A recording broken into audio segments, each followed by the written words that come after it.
Hi കാൺവിയിലേക്ക് സ്വാഗതം. ഇന്ന് ഞാൻ മസാല ദോശയാണ് ഉണ്ടാക്കുന്നത് ബ്രേക്ക്ഫാസ്റ്റിന്. മസാല ദോശൻ്റെ മസാല ഞാൻ കാണിക്കണില്ല. അതിലേക്കൊരു ചട്നി ഉണ്ടാക്കുന്നുണ്ട്. ഞാൻ മൈസൂർ മസാല ദോശേൻ്റെ റെസിപ്പിയാണ് കാണിക്കുന്നത്. മൈസൂർ മസാല ദോശയ്ക്ക് ഒരു പ്രത്യേകത ഉണ്ട്. അതിനൊരു റെഡ് ചട്നി ഉണ്ടാക്കുന്നുണ്ട്. ആ റെഡ് ചട്നീൻ്റെ റെസിപ്പിയാണ് ഇത് ഒരു 10 ചെറിയ ഉള്ളി എടുക്കുക. പിന്നെ വറ്റൽമുളക് നമ്മൾ എരിവിന് ആവശ്യത്തിന് 2-3 എടുക്കുക. പിന്നെ പൊട്ടുകടല 2 ടീസ്പൂൺ ഇടുക, 2 വെളുത്തുള്ളിയും, പിന്നെ 2 ടീസ്പൂൺ കാശ്മീരി മുളകും. ഇത്രയും മാത്രം മതി. ഇത് നല്ലൊന്ന് മിക്സിയിൽ അരച്ചെടുക്കണം. അപ്പോൾ ഞാൻ ഇന്നലെ ഇഡ്ഡലി ഉണ്ടാക്കി ആ റെസിപ്പി കാണിച്ചിരുന്നത്. പിന്നെ ഇന്ന് അതിൻ്റെ ബാക്കി മാവ് കൊണ്ട് മസാല ദോശ ഉണ്ടാക്കുകയാണ്. എൻ്റെ ഈ റെസിപ്പി ഇവിടെ എല്ലാവർക്കും ഇഷ്ടമാണ് കേട്ടോ. ഹോട്ടലിൽ പോയി കഴിക്കണേക്കാളും മക്കൾക്ക് മസാല ദോശ ഹോട്ടലിൽ പോയി കഴിഞ്ഞാൽ കഴിക്കില്ല.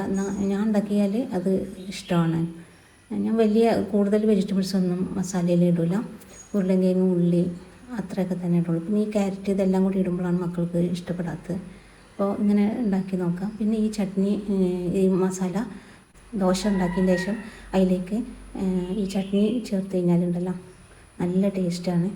ആ എരിവും ആ മസാലയും ഒക്കെ കൂടി ചേർക്കുമ്പോൾ നല്ലൊരു ടേസ്റ്റാണ്.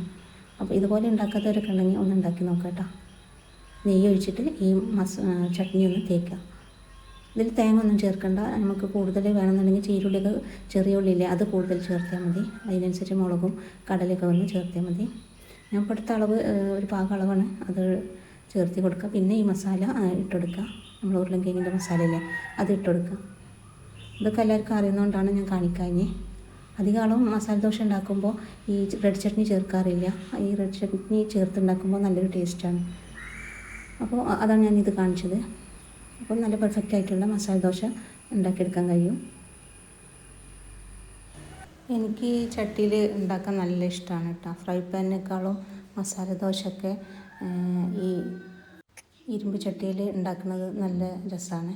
നല്ല പരന്ന് കിടക്കുന്നതുകൊണ്ട് ഞാൻ ഉണ്ടാക്കാൻ ഇഷ്ടമാണ്. ആദ്യം കുറച്ച് പണി ഉണ്ടാവും കിട്ടാൻ. പിന്നെ അത് രണ്ടാമത് പ്രാവശ്യമൊക്കെ ഉണ്ടാക്കി വരുമ്പോൾ എണ്ണ തേച്ച് പിടിക്കുമ്പോൾ നല്ല രീതിയിൽ കിട്ടും കേട്ടോ.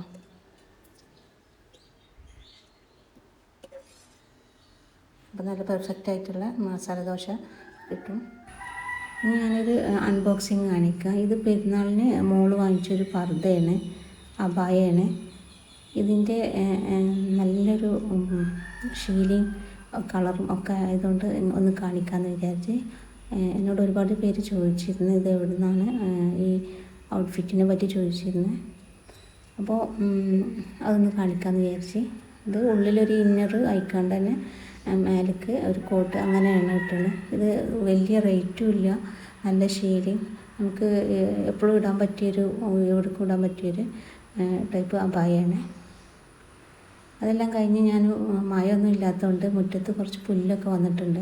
അപ്പോൾ അതിന് മരുന്നടിക്കാൻ, ഇങ്ങനെ വെറുതെ ഇരിക്കുമ്പോഴൊക്കെ അടിക്കാൻ പറ്റിയൊരു ഇതാണ്. അപ്പോൾ പുല്ല് പറിക്കണേക്കാളും ഇതുപോലെ മരുന്നടിച്ചാൽ മതി. മരുന്നടിച്ച് ഒരു 10 മിനിറ്റ് മഴ പെയ്യാതിരുന്നാൽ ഈ പുല്ലൊക്കെ പോവും. മഴയുള്ള സമയത്ത് അടിക്കരുത്. പിന്നെ ഇതാ നൗഷാക്ക ഉച്ചക്ക് ചോറിന് വന്നതാട്ടോ. കിളികൾക്ക് തുളസിൻ്റെ ഇല ഇട്ടിട്ടു. നൗഷാക്കിനെ കണ്ടേക്കുന്ന കിളികൾ ഭയങ്കര ഒച്ചപ്പാടാണ്. എന്നും ഇട്ട് കൊടുക്കുന്നതുകൊണ്ട് തുളസിൻ്റെ ഇലക്ക് വേണ്ടി അവർ കാത്തിരിക്കും. ഭയങ്കര ഒച്ചപ്പാടാണ് ഇരിക്കും. അങ്ങനെ അത് നൗഷാക്ക് ഇട്ട് കൊടുക്കുന്നത് തുളസിൻ്റെ ഇല. അവർ ആർത്തി കണ്ടോ, അത് കിട്ടിയാൽ എല്ലാവരും ഇറങ്ങി വന്ന് അത് തിന്നണ കണ്ടോ, നല്ല രസമാണ് കാണാൻ. അപ്പോൾ അതൊന്ന് കാണിക്കാമെന്ന് വിചാരിച്ച്. അവർക്ക് തുളസിൻ്റെ ഇല, കഞ്ഞിക്കൂർക്കൻ്റെ ഇല അതൊക്കെ അവർക്ക് പറ്റും. പിന്നെ ഒരു ഫുഡ് സൺഫ്ലവർ, തന, കടല ഇതൊക്കെ ഇട്ട് കൊടുക്കും. കിളികളുടെ വീഡിയോ ഞാൻ ഒരു വീഡിയോ ആയിട്ട് തന്നെ ഇട്ടിട്ടുണ്ട്. അത് കണ്ടിട്ടുണ്ടോ എന്നറിയില്ല. കാണാത്തവരുണ്ടെങ്കിൽ ഒന്ന് കണ്ടു നോക്കുക. കിളികളെ പറ്റിയൊക്കെയുള്ള അവർക്കുള്ള ഫുഡും കാര്യങ്ങളൊക്കെ പറ്റി നൗഷാക്ക പറയുന്ന ഒരു വീഡിയോ ഒക്കെ ഉണ്ട്. അപ്പോൾ കാണാത്തവരൊക്കെ ഉണ്ടെങ്കിൽ കണ്ടു നോക്കുക.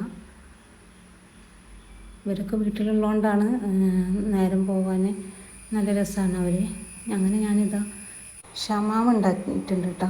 ഷമാമ ഞങ്ങൾ ഉണ്ടാക്കിയതല്ല, ഷമാമ താനെ വള്ളി വിത്തുണ്ടായതാണ്. അതൊന്ന് പറിച്ച് അതിൻ്റെ ചെറുതൊന്നുണ്ടായിട്ടുണ്ട്, അത് പോകുന്നുണ്ട്. വള്ളിയൊക്കെ ഒന്ന് മഴ വന്നപ്പോൾ ഒക്കെ ചീഞ്ഞ് പോകുന്നുണ്ട്. അപ്പോൾ ഷമാമ ആയിട്ടുണ്ട് ഒന്ന്. അപ്പോൾ അത് ഒന്ന് എടുത്ത് നോക്കി. പിന്നെ ഇതാ സപ്പോട്ട അതൊക്കെ ആയി വരുന്നുണ്ട്. ഉറുമാമ്പഴം ഒക്കെ വലുതായിട്ടുണ്ട്. പക്ഷെ മഴ ആയതുകൊണ്ടാണോ എന്നറിയില്ല, നല്ലൊരു ഉഷാറൊക്കെ കുറഞ്ഞിട്ടുണ്ട്. ചൂടുള്ള സമയത്ത് നല്ല ഇതിലുണ്ടായിരുന്നു. പക്ഷെ ഇപ്പോൾ മഴ ആയതുകൊണ്ടാണ് തോന്നുന്നുണ്ട് അതിമ കുത്തൊക്കെ വന്ന് കേട് വരുന്നതും ചിലത് വീണ് പോകുന്നൊക്കെ ഉണ്ട്. പക്ഷെ നല്ലോണം കായ്ച്ചിരുന്നു കേട്ടോ. അതേപോലെ ഡ്രാഗണൊക്കെ നല്ലോണം കായ്ച്ചിട്ടുണ്ട്. മാഷാ അല്ലാഹ്, കുഴപ്പമില്ലാതെ എല്ലതും കിട്ടുന്നുണ്ട്. നല്ല രസമാണ് ഈ ഡ്രാഗണൊക്കെ കായ്ച്ച് നിൽക്കുന്നത് കാണാൻ. നല്ല വെയിൽ വേണം അതിന്, നല്ല രീതിയിൽ ഉണ്ടായി കിട്ടും. ഇനി നമുക്ക് ഷമാമ മുറിക്കാം. ഷമാമ ഞാൻ ആദ്യം കേടുമായി വന്നിട്ടുണ്ടാവുമെന്ന് വിചാരിച്ചിരുന്നു മഴ ആയതുകൊണ്ട്. പക്ഷേ ഒരു കുഴപ്പമില്ല, നല്ല രീതിയിൽ കിട്ടിയിട്ടുണ്ട്. കുറച്ച് വെള്ളം ഇറങ്ങിയൊരു ഇതുണ്ട്, പക്ഷെ എന്നാലും മധുരമൊക്കെ ഉണ്ട്. നല്ല നമ്മൾ വാങ്ങുന്ന ഷമാമ പോലെ തന്നെ നല്ല രീതിയിൽ കിട്ടിയിട്ടുണ്ട്. പിന്നെ കുറേ മുന്നേ പഞ്ചായത്തിൽ നിന്ന് ഒരു കിറ്റ് കിട്ടിയിരുന്നു കേട്ടോ. ഇഞ്ചി, മഞ്ഞൾ, പിന്നെ ചേന, ചേമ്പ്, കാച്ചിൽ, അങ്ങനെയുള്ള കുറേ വിത്തുകൾ. അതിൽ കുറേയൊക്കെ ഞങ്ങൾ ഉണ്ടാക്കിയിട്ടാണ്. ഇത് ഇങ്ങനെ കർഷകർക്ക് അങ്ങനെ കിട്ടുന്നതായിരിക്കും. അങ്ങനെ ഞങ്ങൾക്ക് കിട്ടിയിരുന്നേ. അപ്പോൾ അതുണ്ടാക്കിയതാണ് ഇപ്പോൾ ഞാൻ കാണിക്കുന്നത്. അതന്ന് ഉണ്ടാക്കിയത് ഇപ്പോൾ നല്ല രീതിയിൽ ഉണ്ടായിട്ടുണ്ട് കേട്ടോ. മഞ്ഞളും ഇതൊക്കെ ചെയ്യുമ്പോൾ ഇതൊക്കെ ഉണ്ടായിട്ടുണ്ട്. അങ്ങനെ അതൊക്കെ കഴിഞ്ഞ് വൈകുന്നേരം ആയപ്പോൾ നല്ല മഴയായിരുന്നു കേട്ടോ. പെരും മഴയായിരുന്നു.